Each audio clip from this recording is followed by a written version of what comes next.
Selamat pagi semuanya. Ini ya, mengingat bahan untuk pendekatan kuantitatif atau metode penelitian kuantitatif sangat banyak. Jadi sebenarnya untuk video pembelajarannya juga lumayan banyak gitu ya. Jadi ini merupakan bagian dari riset desain yang sudah dijelaskan sama Pak Fedri atau di video pembelajarannya Pak Fedri gitu ya. Jadi kita akan belajar bagaimana membuat satu instrumen penelitian yang sesuai nantinya dengan tujuan penelitian kita tentunya ya. Oke ya, kita mulai saja. Apa itu instrumen riset? Nah, di sini saya contohnya kuesioner. Padahal juga instrumen riset atau instrumen penelitian itu macam-macam. Ada kuesioner, ada pedoman observasi gitu ya, dan lain-lain.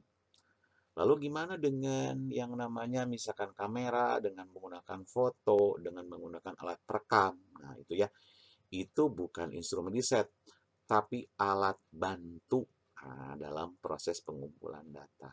Jadi alat bantu untuk alat bantunya. Kalau kuesioner alat pengumpulan datanya, gitu ya. Jadi Anda bisa lihat di sini bahwa yang namanya kuesioner itulah pengumpulan data, tujuannya tadi kesesuaian data dengan tujuan penelitian. Lalu bagaimana dengan syarat-syarat kuesioner gitu ya? Tentunya kalau kita bicara dengan syarat kuesioner, tentunya ini harus relevan, artinya sesuai dengan tujuan penelitian. Yang kedua itu gampang ditanyakan, juga gampang ditanya, gitu ya. Kemudian tersusun dengan baik, agar juga data ini lebih mudah diolah oleh Anda nantinya. Jangan sampai ngumpulin data tapi Anda tidak tersusun. Dibikin pusing Anda sendiri nantinya ya. Ya. Ada beberapa jenis kuesioner. Ini saya hanya yang saya tahu atau Anda boleh nyari lagi. Banyak juga sih sebetulnya jenis-jenis kuesioner. Itu ya, ada untuk keperluan administrasi misalkan. Contohnya misalkan untuk kartu klien atau kartu pasien misalkan atau kartu sehat misalkan gitu ya untuk bayi gitu ya untuk posyandu. Yang kedua, ada yang mengatakan ini sebagai juga pedoman observasi atau kuesioner observasi. Sebenarnya istilahnya sih bukan kuesioner, tapi pedoman observasi, ya. Nah, yang ketiga itu terkait dengan kuesioner wawancara atau kita mengenalnya dengan pedoman wawancara. Bentuknya tidak hanya pertanyaan, tapi juga pernyataan terkait dengan berbagai macam informasi yang harus kalian gali gitu ya. Nah, yang terakhir itu adalah bentuk kuesioner terkait dengan self administered gitu ya. Jadi atau bentuknya angket gitu ya. Jadi kita nggak ketemu dengan siapa ya? Kita nggak ketemu dengan responden atau dengan sumber data atau dengan subjek. Nah, kita hanya menerima apa namanya hasil jawaban dari respondennya saja, ya. Kan tidak mungkin bahwa pada saat kita melakukan proses pengumpulan data atau pada saat wawancara ada beberapa hambatan yang bisa kita temui sebetulnya. Ini yang bisa direkap gitu ya. Bisa dari Andanya atau dari saya atau dari justru dari sumber datanya, ya.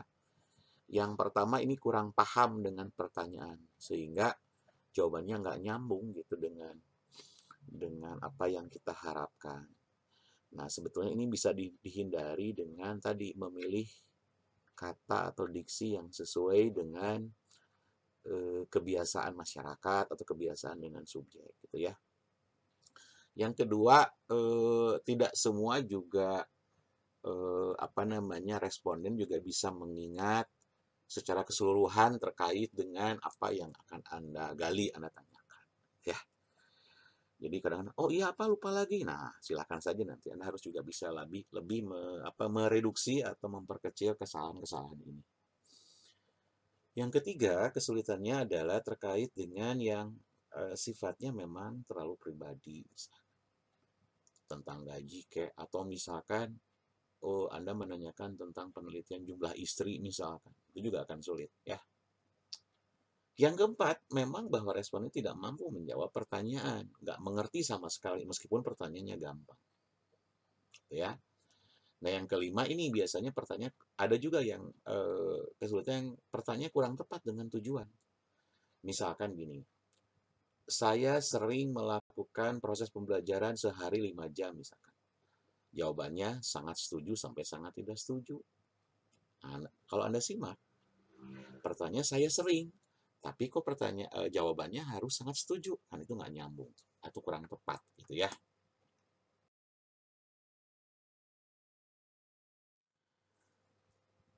Syaratnya apa sih biar juga konselor itu bisa bisa baik dan bagus gitu ya? Tentunya tadi balik lagi ke yang awal, sesuai dengan maksud dan tujuan. Yang kedua tadi, kalau bisa sih mengingatkan ingatan responden, memorizing lah kasarnya seperti itu ya. Nanti kita lihat contohnya ya. Nah, artinya untuk memperoleh di kuesioner yang baik tadi ya, selain juga memorizing, artinya tadi yang pertama nih, bahasa dan pilihan kata.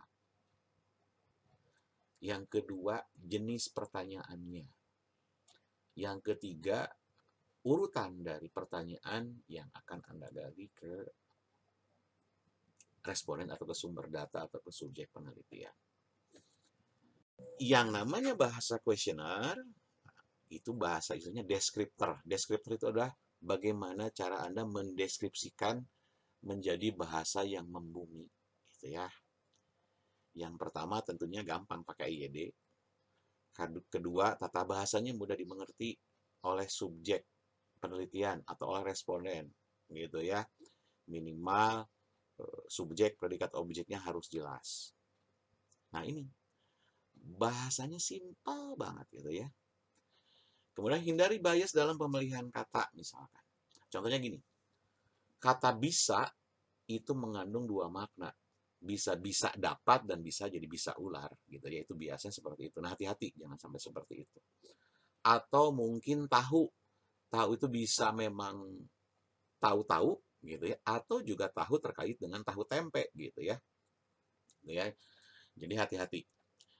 Yang kelima itu kita harus menghindarkan terkait dengan pertanyaan yang sebagiannya juga atau jawabannya bisa didapat dari pertanyaan yang lain. Atau bahkan kita nggak perlu lagi menanyakan pertanyaan tersebut.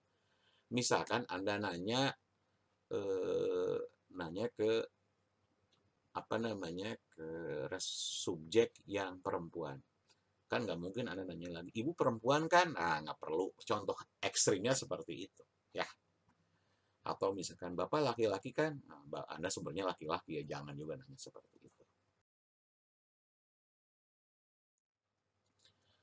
Yang kedua, bagaimana biar jelas dan sesuai dengan tujuan? Contohnya yang pertama itu ada beberapa tahapan, bisa dilihat di sini contoh-contohnya. Menggunakan kata-kata yang memang secara jelas bisa dipahami oleh responden. Jadi tidak harus menggunakan istilah-istilah ilmiah, misalkan untuk teman-teman sosiologi menggunakan kata bagaimana dengan kontak sosial, bagaimana dengan adaptasi, susah kalau kayak gitu.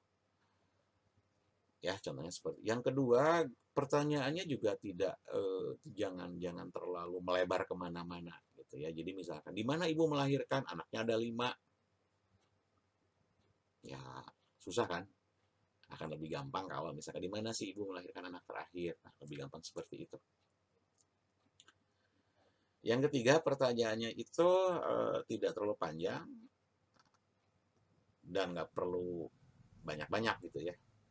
Contohnya misalkan terkait dengan akseptor KB.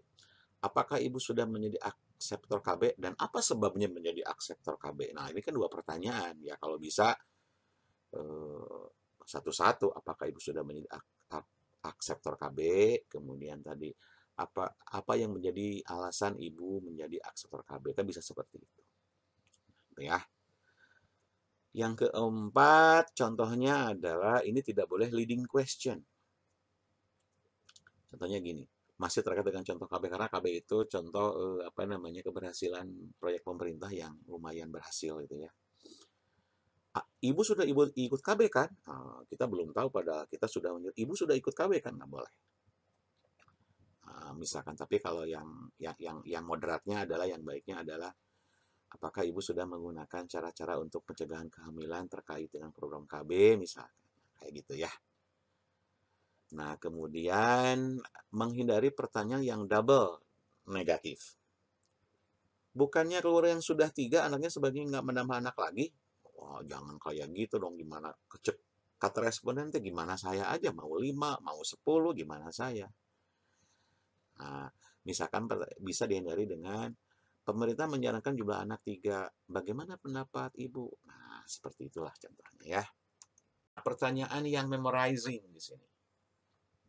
Ini memang agak sulit. Saya juga tidak menutup mata bahwa ini merupakan hal yang sulit bagi Anda, bagi saya juga yang sudah sering bikin agak sulit juga gitu ya. Contohnya gini, berapa umur ibu waktu melahirkan anak sulung ibu? Udah ditanya kapan melahirkan, anak sulung, kapan, wah, kabaliut gitu ya. Yang pertama, misalkan sebaiknya tahun berapa ibu lahir?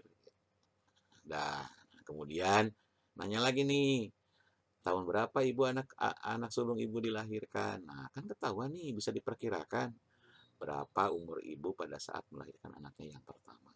Gitu ya. Ini saya sudah langsung ke operasional saja. Uh, Pertanyaan ini bisa menjamin responden mudah memberikan jawaban. Jadi kalau kita ngasih pilihan jawaban kepada responden, kita sudah menentukan jawaban apa yang harus diberikan. Misalkan apa alasan ibu ikut KB? Penyakit, Pak.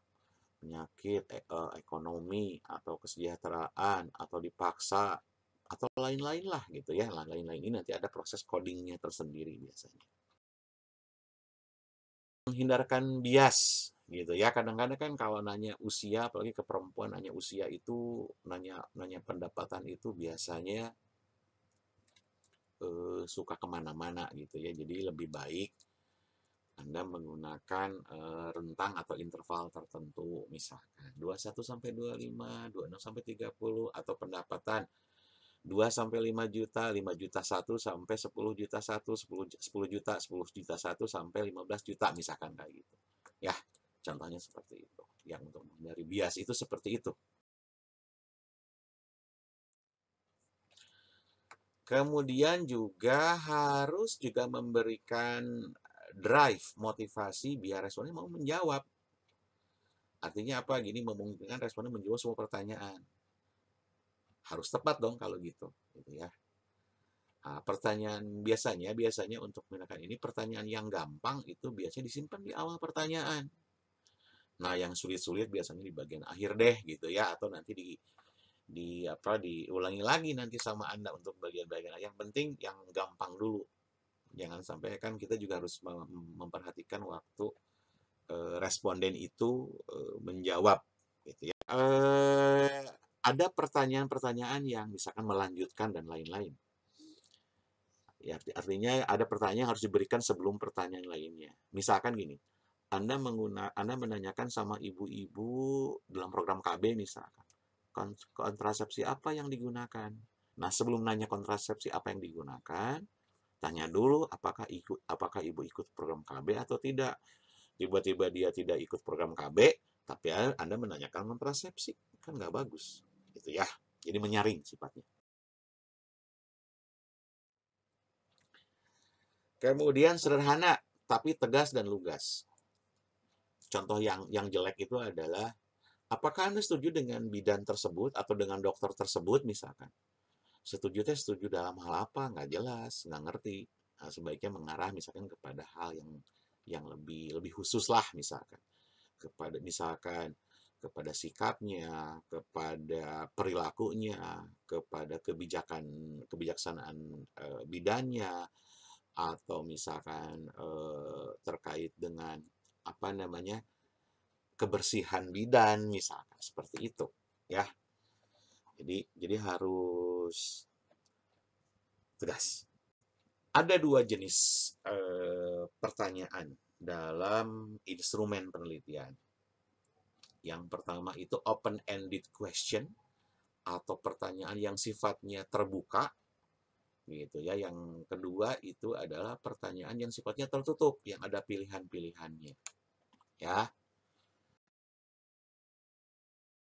Yang open-ended itu biasanya ada dua juga. Misalkan ditanya langsung pertanyaan terbukanya, bagaimana pendapat Ibu mengenai alat kontrasepsi IUD misalkan.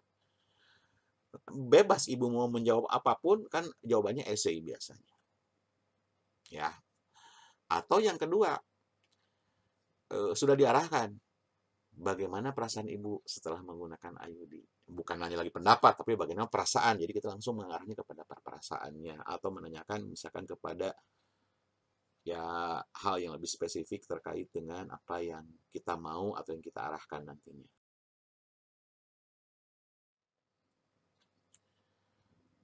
Pertanyaan tertutup. Nah, saya baru menyebutkan dulu apa namanya keuntungan dan kekurangannya. Pertanyaan tertutup itu keuntungannya nih, keuntungan pertanyaan tertutup mudah mengarahkan responden dan mudah diolah. Karena kan kalau pertanyaan tertutup sudah ada pilihannya.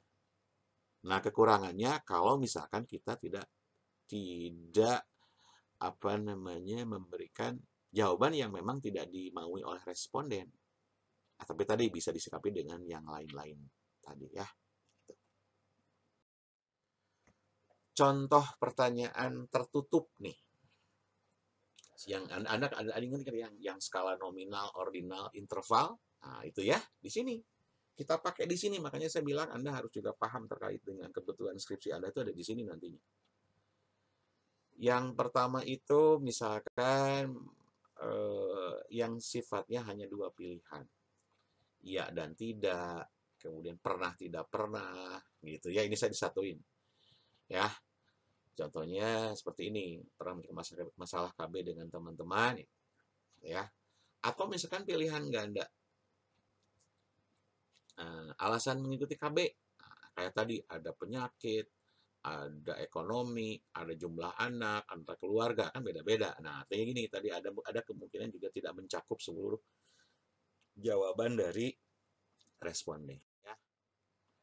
Atau mungkin checklist bentuknya yang pertanyaan tertutup ini. Misalkan terkait dengan metode KB yang digunakan atau yang diketahui oleh para ibu-ibu. Ada yang pakai pil lah, ada yang menggunakan kondom lah, ada yang menggunakan suntikan lah, ada yang menggunakan vasektomi lah, dan lain-lain. Gitu ya. Oke. Kita juga bisa menggunakan pertanyaan tertutup gitu ya, apa namanya, tapi memberikan skala prioritas jawaban. Nih dari 4 aspek ini yang paling penting yang mana? Misalkan ini 1, 2, 3, 1 pendidikan, 2 perumahan, 3 kesehatan, 4 pekerjaan. Nah, responnya kan macam-macam. Yang pekerjaan itu nomor 1, ya yang kesehatan nomor 2, pendidikan nomor 3, perumahan nomor terakhir misal, atau dan lain-lain. Silahkan akan berbeda nanti jawabannya ya. Ini ranking, jadi ada checklist, ada ranking, ada 2 pertanyaan, ada juga pilihan ya.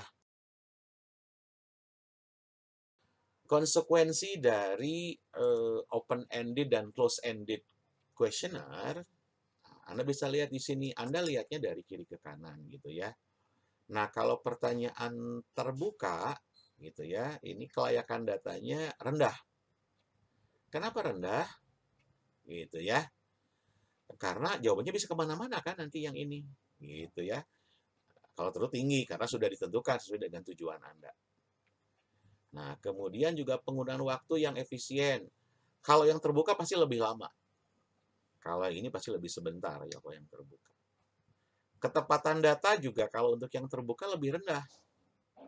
Tapi kalau untuk yang pertanyaan tertutup lebih tinggi gitu ya, karena sudah sesuai nanti dengan apa yang Anda turunkan dari definisi operasional atau variabel penelitian Anda. Nah, kalau dari keleluasaan dan kedalaman tentunya yang pertanyaan terbuka ini tinggi atau banyak gitu ya. Nah, kalau ini kan sedikit sudah sesuai. Nah, kalau kemudian juga dilihat dari enumeratornya atau keahlian para penanyanya, enumerator ini ya. Kalau untuk pertanyaan terbuka itu bisa banyak kalau misalkan keahlian penanyanya jago gitu, ahli gitu ya. Kalau enggak, ya susah juga gitu ya. Nah, ini kalau yang pertanyaan tertutup nggak perlu keahlian penanya, kan sudah ada, tinggal dijawab doang. Nah, kemudian yang terakhir adalah untuk pertanyaan terbuka biasanya untuk mengurangi analisis itu biasanya agak kesulitan gitu untuk memotong-motong memilih yang paling tepat yang mana, yang menjadi kata kunci yang mana gitu ya, adanya di sini. Tapi kalau untuk pertanyaan tertutup gampang karena memang kan sudah pasti jawabannya ya.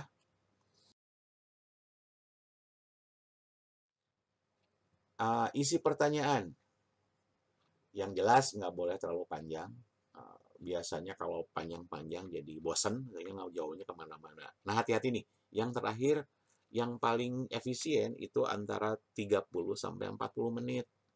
Ya kalau lebih dari itu biasanya bosen gitu. Ditanya segala macam, capek-capek, nanti aja lah balik lagi. Nah, gitu ya. Nah, biar Anda dapat hasil yang optimal, mendingan 2 kali lah atau 3 kali lah sambil ngobrol ya. Nah, bagaimana cara kita membuat kuesioner yang baik? Gitu ya. Sorry, ini bukan pertanyaan pengantar, tapi hanya pengantar. Pengantar misalkan nama Anda siapa, kuliah di mana, tujuannya apa, gitu ya.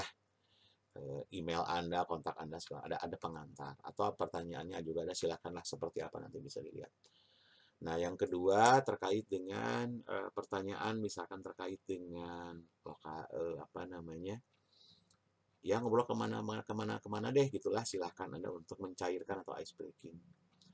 Nah, untuk yang ketiga biasanya ini terkait dengan identitas responden ya, pertanyaannya terkait dengan demografi lah, kependudukan, barulah nanti ke pertanyaan-pertanyaan utama terkait dengan objek riset atau variabel atau judul penelitian yang akan Anda lakukan.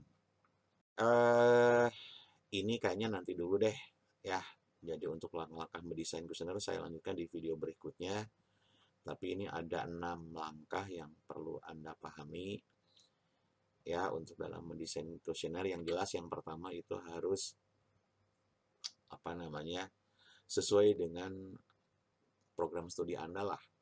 Yang sosiologi apa objeknya, yang KS apa objeknya. Yang kedua, menulis konsep, teori, informasi yang akan dikumpulkan terkait dengan tujuan tersebut. Nah, ini nomor 3 masih terkait dengan yang nomor 2, cari sumber bukunya. Cari contoh-contoh kuesioner yang sudah ada. Buat draftnya, nanti ada ujiannya segala macam, kemudian revisi, nah, akhirnya finalnya seperti apa gitu ya. Nah, ini nanti ada yang terkait dengan riset design, kalau tidak salah untuk pada pembahasan validitas dan reliabilitas. Ini yang Pak Fedri rencanakan ya. Oke, itu dulu. Lumayan juga lama, nih, sekitar 20 menit lebih. Mudah-mudahan bisa bermanfaat sama Anda. Karena dikejar waktu, tolong Anda tonton videonya. Ini masuk juga ke bahan ujian. Oke, terima kasih.